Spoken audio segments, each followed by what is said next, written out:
So welcome back to Prasad academy. So మీరు already thumbnail చూసి ఉంటారు, అలాగే స్క్రీన్ మీద కూడా మీకు గ్రూప్ 2 టాపర్స్ మాటలు ప్రతిసారి నమ్మకండి అని రాసుంది. సో ఎందుకు ఈ మాట చెప్తున్నానంటే, ఫస్ట్ దీని గురించి చెప్పే ముందు మీకు ఒక చిన్న స్టోరీ చెప్పాలనుకుంటున్నాను. సో 1943లో ప్రపంచ యుద్ధం, రెండో ప్రపంచ యుద్ధం చాలా భీకరంగా జరుగుతూ ఉంది. ఒక పక్కన జర్మనీకి అమెరికాకి యుద్ధం జరుగుతూ ఉంది. సో అమెరికా నుంచి ఏవైతే ఈ ఫైటర్ జెట్స్ ఉండేవో అవి వెళ్ళి జర్మనీ మీద బాంబులు వేసి తిరిగి వస్తూ ఉండేవి. సో అప్పట్లో ఇంత టెక్నాలజీ లేదు కాబట్టి వెళ్ళిన విమానాల్లో కొన్ని తిరిగి వస్తూ ఉండేవి. సో సైంటిస్టులు ఏమనుకున్నారంటే, ఆ తిరిగి వచ్చిన విమానాలని స్టడీ చేసి, సో ఆ బుల్లెట్స్ అనేవి ఎక్కడ తగులుతున్నాయి, ఏరోప్లేన్లో ఏ పార్ట్లో బుల్లెట్ తగులుతుంది మనం అనలైజ్ చేసి ఇంకా విమానాన్ని చాలా స్ట్రాంగ్గా బిల్డ్ చేద్దాం అనుకుంటారు. సో స్ట్రాంగ్గా బిల్డ్ చేద్దాం అనుకున్నప్పుడు కొన్ని విమానాలు వస్తాయి, వాటన్నిటిని స్టడీ చేస్తూ ఉంటారు. కొన్ని విమానాలకి, ఆ విమానానికి ఏదైతే రెక్కలు ఉంటాయో ఆ రెక్కల దగ్గర కొన్ని బుల్లెట్ మార్క్స్ ఉంటాయి, అవి నోట్ చేసుకుంటారు. ఇంకొన్నేమో వెనక తోకలు ఉంటాయి, ఆ తోకల దగ్గర మార్క్ చేసుకుంటారు. ఇంకొకటి మధ్యలో బాడీలో, విమానానికి ఏదైతే బాడీ ఉంటుందో, సో ఎక్కడైతే బుల్లెట్స్ తగిలినాయో ఆ మార్క్స్ అన్నీ మ్యాప్ మీద మార్క్ చేసుకుంటారు రెడ్ కలర్తో. సో సైంటిస్ట్ అందరూ ఏమో అగ్రి అవుతారంటే, సో ఓకే, మనకి ఈ రెక్కలకి తోకలకి ఈ విమానంలో ఈ సెంటర్ పార్ట్లో తగులుతున్నాయి కాబట్టి మనం ఇక్కడ దీనికి ఒక ఐరన్, దాన్ని బట్టి మనం ఒక షీల్డ్లా తయారు చేసి మొత్తం విమానం అంతా ఐరన్ షీల్డ్ వేస్తే అది ఆ వెయిట్కి ఎగరలేదు కాబట్టి ఈ పర్టికులర్ ఏరియాస్లో ఎక్కడైతే బుల్లెట్ మార్క్స్ కనపడుతున్నాయో అక్కడ మనం ఐరన్ షీల్డ్ వేద్దాం, సో దట్ మన విమానం ఇంకా ప్రొటెక్టెడ్గా ఉంటుంది అని ఒక ప్లాన్ వేసుకుంటారు. సో ఆ రూమ్లో అబ్రహం వాల్ట్ అని ఒక సైంటిస్ట్ ఉంటారు. సో ఆయన ఏం చెప్తాడంటే, మీరు ఎక్కడైతే బుల్లెట్ మార్క్స్ తగిలినాయో అవి వదిలేసి రిమైనింగ్ పార్ట్లో ఐరన్ షీల్డ్ వేయండి అని చెప్తారు. సో ఒక నిమిషం సైంటిస్టులకి అర్థం కాదు, ఏం చెప్తున్నారు ఈయన, ఏం చెప్పాలనుకుంటున్నాడని ఒక నిమిషం వాళ్ళు ఆగిపోతారు. సో అప్పుడు ఆయన ఎక్స్ప్లెయిన్ చేస్తాడు. సో మీరు ఏదైతే విమానాలను చెక్ చేస్తున్నారో అవి ఆ రెక్కల్లో కానీ లేకపోతే వెనక తోకపాట్లో కానీ విమానంకి ఎక్కడైతే బుల్లెట్స్ తగిలినాయో స్టిల్ అది అక్కడ బుల్లెట్ తగిలినా కానీ సర్వైవ్ అయ్యి మన దగ్గరకు వచ్చింది. సో మన దగ్గరికి రాని విమానాలు ఏంటి, ఎక్కడైతే ఈ రిమైనింగ్ పార్ట్లో ఈ తోక కానీ లేకపోతే రెక్కలకు కానీ రిమైనింగ్ ఇంజన్ దగ్గర కానీ కాక్పిట్లో కానీ బుల్లెట్లు తగినాయో ఆ విమానాలు మన దగ్గరికి రాలేదు కాబట్టి మనం ఆ డేటాని స్టడీ చేయట్లేదు.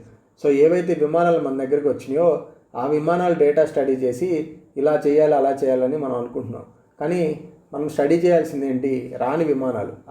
ఎందుకు విమానం రాలేదంటే దాని ఇంజన్లోనో కాక్పిట్లోనో బుల్లెట్ తగులు ఉంటుంది, అందుకే అది మన దాకా రాలేదు కాబట్టి మనం దాని డేటాని స్టడీ చేయలేకపోతున్నాము. సో అందుకే ఎక్కడైతే మన దగ్గరికి వచ్చిన విమానాలకు ఎక్కడైతే బుల్లెట్ మార్క్స్ తగిలినాయో ఆ పోర్షన్ కాకుండా రిమైనింగ్ పోర్షన్లో మనం ఐరన్ షీల్డ్ వేద్దామని ఆయన ఒక ప్రపోజల్ చెప్తాడనమాట. సేమ్ అదే మన గ్రూప్ 2లో కూడా అప్లికబుల్ అవుతుంది. ఇక్కడ తిరిగి వచ్చిన విమానాలు ఎవరంటే group 2 toppers. So group 2 topper ప్రతి వాళ్ళు ఇంక్లూడింగ్ నేను కూడా వచ్చి అది రివిజన్ చేయండి, ఇది రివిజన్ చేయండి చెప్తాం. కానీ ఎవరైతే ఎగ్జామ్ని క్లియర్ చేయలేదో మనం వాళ్ళ నుంచి ఇంకా ఎక్కువ నేర్చుకోవాలి. ఎందుకంటే ఒక గ్రూప్ 2 టాపర్ ఏం చెప్తాడు, నేను లక్ష్మీకాంత్ చదివానని చెప్తాడు. ఈవెన్ గ్రూప్ 2లో ర్యాంక్ సెక్యూర్ చేయని అతను కూడా నేను లక్ష్మీకాంతే చదివానని చెప్తాడు. మరి ఎందుకు రాలేదు వాళ్ళిద్దరికి? నిజంగా లక్ష్మీకాంత్ చదివిన వాళ్ళందరికీ పాలిటీలో 60-65 వస్తే మరి 40 వచ్చిన అతను కూడా లక్ష్మీకాంతే చదివాడు కదా.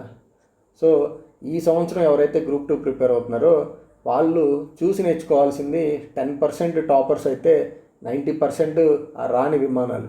ఆ రాని ఎవరైతే ఎగ్జామ్ క్లియర్ చేయలేకపోయారో, మీ స్టడీ హాల్లో కూర్చొని పోయిన సంవత్సరం ఎవరైతే గ్రూప్ 2 క్లియర్ చేయలేకపోయారో వాళ్ళు, ఎవరైతే నీకు ప్రిపరేషన్లో ఎప్పటి నుంచో ఉంటున్నారు కానీ వాళ్ళకి ఇంకా సక్సెస్ రాలేదని నీకు తెలిసిన అన్నో అక్క ఎవరు ఉంటారు కాబట్టి వాళ్ళతో ఒక అరగంట సేపు నా ప్రిపరేషన్లో నువ్వు నేర్చుకున్న లెసన్స్ ఏంటి, నువ్వు చేసిన తప్పులు ఏంటని ఒక్కసారి వాళ్ళతో ఒక అరగంట మాట్లాడి చూస్తే మీకు 10 మంది టాపర్స్ చెప్పినా మీకు అంత నాలెడ్జ్ రాదేమో ఎగ్జామ్ మీద.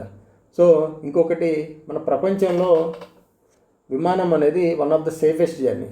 ఎందుకు సేఫెస్ట్ జర్నీ అంటే, మీరు ఎప్పుడైనా అబ్జర్వ్ చేయండి, ఎక్కడైనా విమానం కూలిపోతే ఫస్ట్ దాని దగ్గరికి వెళ్ళి మనం బయటికి తెచ్చేది బ్లాక్ బాక్స్ అనమాట.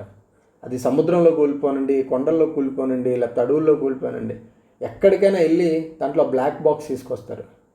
సో విమానం ఏదైతే సేఫ్గా ఎగిరి సేఫ్గా ల్యాండ్ అయిందో దాన్ని స్టడీ చేసి మనం విమానాలు డెవలప్ చేయలేదు.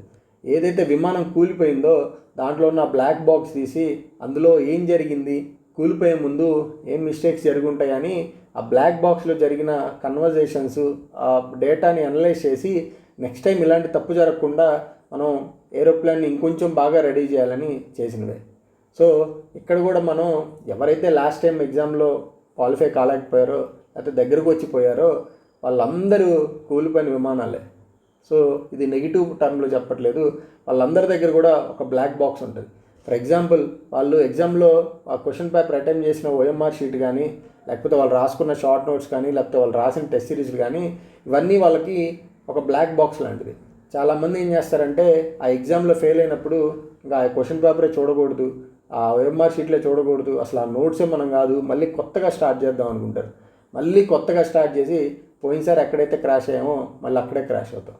సో తెలివైన వాళ్ళు మనం ధైర్యం ఎక్కడ ఉండాలంటే మనకు వచ్చిన ఆ ఫెయిల్యూర్ని తీసుకునే దగ్గర ఉండాలి. సో మళ్ళీ ఓపెన్ చేయండి, మీరు రాసిన టెస్ట్ సిరీస్లు కానీ లేకపోతే మీ ఓఎంఆర్ షీట్లు కానీ మళ్ళీ ఒకసారి ఓపెన్ చేసి మీరు ఆ టైంలో అంటే ఎగ్జాక్ట్గా 1.5 year క్రితం మీరు చదివినప్పుడు మీరు ఎక్కడ తప్పులు చేశారు, మీ ఓఎంఆర్ షీట్లో మీకు ఏ సబ్జెక్ట్లో తక్కువైనాయి, లేకపోతే మీరు ఏ సబ్జెక్ట్లో క్వశ్చన్స్ నెగిటివ్స్ ఎక్కువ పోయినాయని మొత్తం డేటా మీరే అనలైజ్ చేసుకోండి.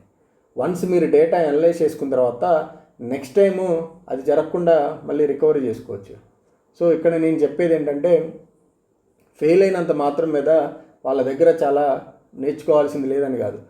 గెలవడానికి 2-3 దారులు ఉండొచ్చు, కానీ ఓడిపోవడానికి 20-30-100 దారులైనా ఉంటాయి. సో ఏ దారిలో వెళ్తే వాళ్ళు ఆ గమ్యాన్ని రీచ్ అవ్వలేకపోయారు, ఏ తప్పు చేస్తే వాళ్ళు పోయినసారి ఎగ్జామ్లో టాపర్గా లేకపోయారు, లేకపోతే ర్యాంక్ కొట్టలేకపోయారు, జాబ్ కొట్టలేకపోయారని మీరు తెలుసుకోవాలి. ఎందుకంటే వాళ్ళు చేసిన 100 తప్పుల్లో నెక్స్ట్ మీరు చేయబోయే తప్పులు కూడా ఉంటాయి. సో అందుకే మీకు స్టడీ హాల్లో కానీ మీకు ప్రిపరేషన్లో కానీ ఎవరైతే లాస్ట్ టైం ఎగ్జామ్ రాశారు లేకపోతే అంతకుముందు కాంపిటేటివ్ ఫీల్డ్ ఎక్స్పీరియన్స్ ఉందో వాళ్ళ గైడెన్స్ కూడా తీసుకోండి. సో వాళ్ళ ఎక్స్పీరియన్సెస్ చెప్పడానికి మేబీ వాళ్ళకి ప్లాట్ఫామ్ దొరకపోయి ఉండొచ్చు, వాళ్ళ ఫొటోస్ ఎక్కడ రావు, వాళ్ళ ఇంటర్వ్యూస్ ఎవరు తీసుకోరు, వాళ్ళ యూట్యూబ్లో ఎక్కడ వాళ్ళు చెప్పుకోవడానికి ఎవరు వాళ్ళకి ఒక ప్లాట్ఫామ్ ప్రొవైడ్ చేయరు. కానీ వాళ్ళ యొక్క ఎక్స్పీరియన్స్ ఒక హిడెన్ సోర్స్, అక్కడ నుంచి చాలా నేర్చుకోవచ్చు. ఇప్పుడు మనం ఒక దారిలో వెళ్ళేటప్పుడు మనకి డైరెక్షన్ తెలిస్తే కాదు, ఆ గోతులు ఎక్కడ ఉన్నాయో కూడా తెలియాలి. ఎవరైతే గోతులు కానీ గుంతలు కానీ ఎక్కడన్నా ఉన్నాయని తెలుస్తుందే వాళ్ళే ఆ జర్నీని ప్రశాంతంగా చివరి వరకు తీసుకెళ్ళగలుగుతారు. సో నేను ఈ వీడియోలో రిక్వెస్ట్ చేసేది ఏంటంటే టాపర్స్ చెప్పినవి అన్నీ నమ్మొద్దు. ఎందుకంటే ఆ టాపర్స్ ఏవైతే సేఫ్గా రిటర్న్ విమానాలు అనమాట, దాంట్లో కొంత నిజం ఉన్నా కానీ ఏవైతే విమానాలు కూలిపోయినాయో అక్కడే మనం నేర్చుకోవాల్సింది ఉంటుంది. సో ఆ టైటిల్ అందుకే గ్రూప్ 2 టాపర్స్ మాటలు ప్రతిసారి నమ్మకండి నేను ఎందుకు పెట్టానంటే ఎవరైతే మన పక్క నుండి ఇన్నాళ్ళు కష్టపడి వాళ్ళు స్టిల్ అచీవ్ చేయలేపారో ఒకసారి వాళ్ళని కూడా మాట్లాడండి.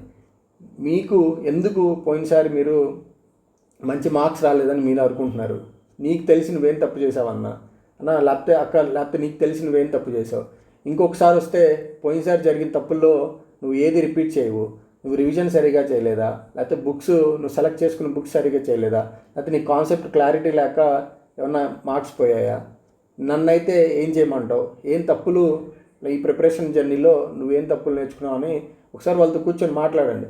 ఎప్పుడు మార్క్స్ వచ్చిన వాళ్ళ దగ్గరికి వెళ్తేనే మనకు ఏదో పనికొచ్చే ఇన్ఫర్మేషన్ వస్తుంది అనుకోవడం కాదు.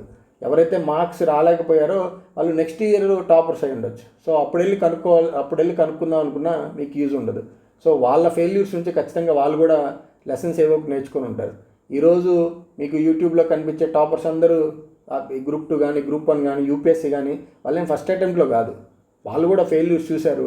ఫెయిల్యూర్స్ ఏంటో వాళ్ళు తెలుసుకొని దాని నుంచి లెసన్స్ నేర్చుకొని ఈరోజు వాళ్ళు ఒక జాబ్ సాధించారు.